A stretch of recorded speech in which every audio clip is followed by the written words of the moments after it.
नमस्कार, साहित्य तक के बुक कैफे के एक दिन एक किताब कार्यक्रम में मैं जयप्रकाश पांडे आपका स्वागत करता हूं और आज हरीश पाठक की पुस्तक मेरे आकाश मेरे धूमकेतु यादों के दरीचे इस पुस्तक के साथ उपस्थित हूं।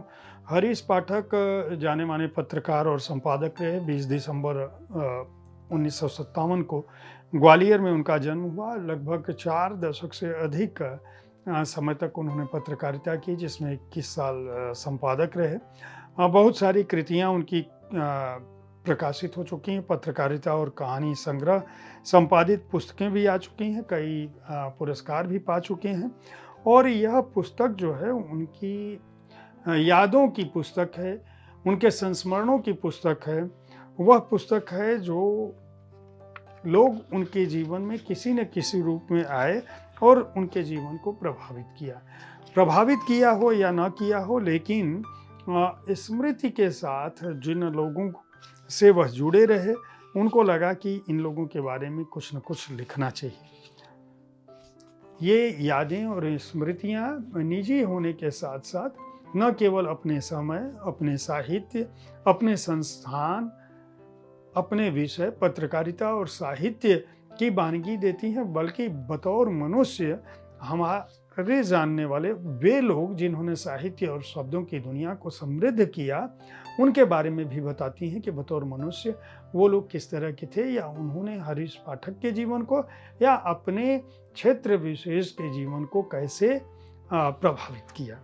जो लोग इनमें शामिल हैं उनमें बनमाला, कतरा कतरा आसमान, डॉक्टर धर्मवीर भारती, शब्द शब्द इतिहास, वीरेंद्र मिश्र, हमें जरूरत नहीं किसी सिंहासन की, मोतीलाल वोरा, राजनीति का भद्रलोक, नारायण दत्त, भाषा की शुद्धता के प्रथम पुरुष, कमलेश्वर, आपका बेटा भूख से नहीं मरेगा, सागर सरहदी, सुन हरामजादे अब सुनने को तरसेंगे कान, अवध नारायण मुदगल, मैं कहीं नहीं हूँ सिर्फ मेरी काया है, गणेश मंत्री, वैचारिक प्रतिबद्धता का ताप, निदा फाजली, तनहा तनहा दुख झेलेंगे, प्रकाश दीक्षित, कैसे कह दूं अलविदा, नरेंद्र कोहली, कातरता के मौसम में, पद्मा सचदेव, सांझ जब घिरती है, ओम प्रभाकर, यात्रा के बाद भी पथ साथ रहते हैं।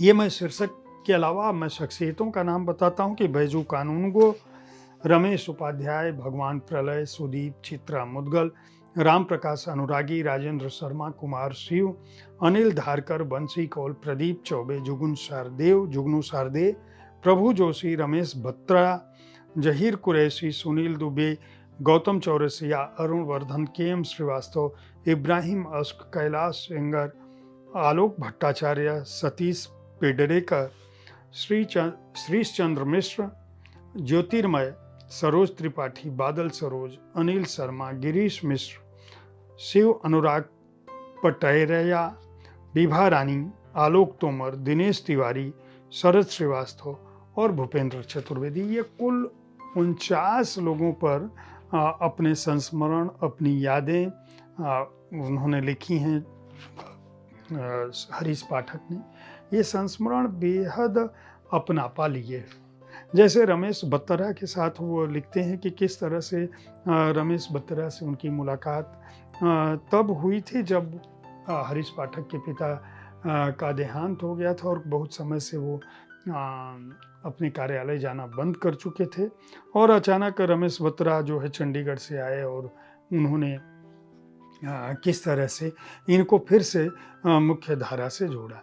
इसी तरह से जुगनू शारदेय के गुमनाम मौत पर हरीश पाठक इस तरह से प्रभावित हुए कि उस त्रासद कथा को उन्होंने समूचे हिंदी साहित्य और हिंदी जगत के लिए बहुत अपमानजनक माना है।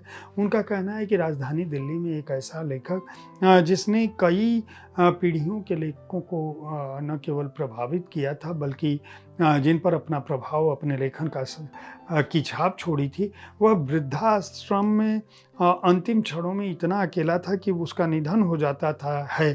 तकलीफ, उपेक्षा, अकेलेपन, आर्थिक जर्जरता और अपनों की बेरुखी से, और उसको पूछने वाला और जानने वाला कोई नहीं है। वृद्धाश्रम का जो प्रबंधन है वही अंतिम संस्कार कर देता है, और पुलिस जो है वहाँ वृद्धाश्रम में उनको इसलिए भर्ती करा दी रहती है क्योंकि वो लावारिस समझती है।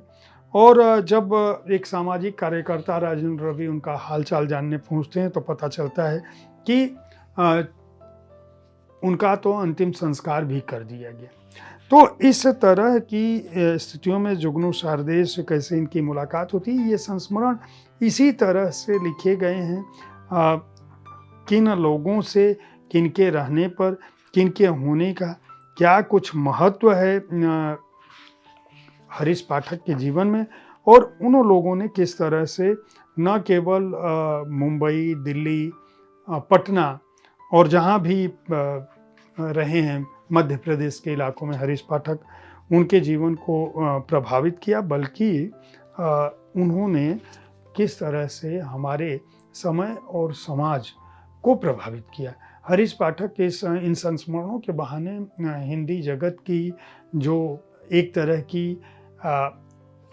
ऐसी भावना है जो स्वार्थपरकता से जुड़ी है, ऐसी भावना जो अपने बड़ों का, अपने प्रियजनों का सम्मान नहीं करती, ऐसी भावना जो मनुष्य को मनुष्य नहीं रहने देती और अपने आप में जो सिमटे लोग हैं उनके बारे में भी कहीं ना कहीं झकझोरती है और यह बताने की कोशिश करती है कि हम लोग जो शब्दों की दुनिया से जुड़े हैं, जो अपने को यह समझते हैं कि हम बहुत संवेदनशील हैं, दरअसल वस्तुतः हम में से अधिकांश लोग स्वार्थी हैं, अपने पर केंद्रित हैं, स्वकेंद्रित हैं, और हम अपने लोगों का मान करना नहीं जानते, अपने संबंधों का मान करना नहीं जानते, अपने अग्रजों का मान करना नहीं जानते, अपने सहयोगियों, सहकर्मियों का मान करना नहीं जानते। तो मेरा आकाश मेरे धूमकेतु यादों के दरीचे इसलिए भी पढ़ी जानी चाहिए कि समूचे 4 दशक के उन लोगों को जिनका मैंने अभी नाम लिया, उन लोगों का जीवन कैसा था और हम वर्तमान में जी रहे हैं तो हम अपने सहयोगियों, सहकर्मियों, मित्रों और शब्दों की दुनिया के लोगों के साथ क्या कुछ करते हैं, उनके साथ किस तरह का संबंध बिताते हैं, बिता रहे हैं। अगर यह पुस्तक आपकी आत्मा को झकझोरे, आपकी चेतना को जागृत करे, तो मैं समझूंगा कि हरीश पाठक जी की यह संस्मरणों की एक सफलता है। अन्यथा भी उन्होंने अपना काम अपने मित्रों को याद करके कर दिया है। इस पुस्तक का प्रकाशन प्रतिभा प्रतिष्ठान नई दिल्ली ने किया है। मूल्य इसका 400 रुपये है और प्रतिभा प्रतिष्ठान मेरी समझ से संभवतः प्रभात प्रकाशन का सहयोगी उपक्रम होना चाहिए। उम्मीद है साहित्य तक का यह एपिसोड आपको पसंद आया होगा। इस कार्यक्रम में आप किस तरह की पुस्तकों की चर्चा चाहते हैं, उसके बारे में अपनी राय से अवश्य अवगत कराते रहें। हमारी कोशिश होती है कि विविध विधाओं की पुस्तकों के साथ आपके पास मैं हर दिन पहुंचूं, ताकि आप अपनी पसंद की पुस्तक का चुनाव कर सकें। कल ठीक इसी समय ऐसी ही किसी एक कृति के साथ मैं फिर मिलूंगा। देखते रहें साहित्य तक। धन्यवाद।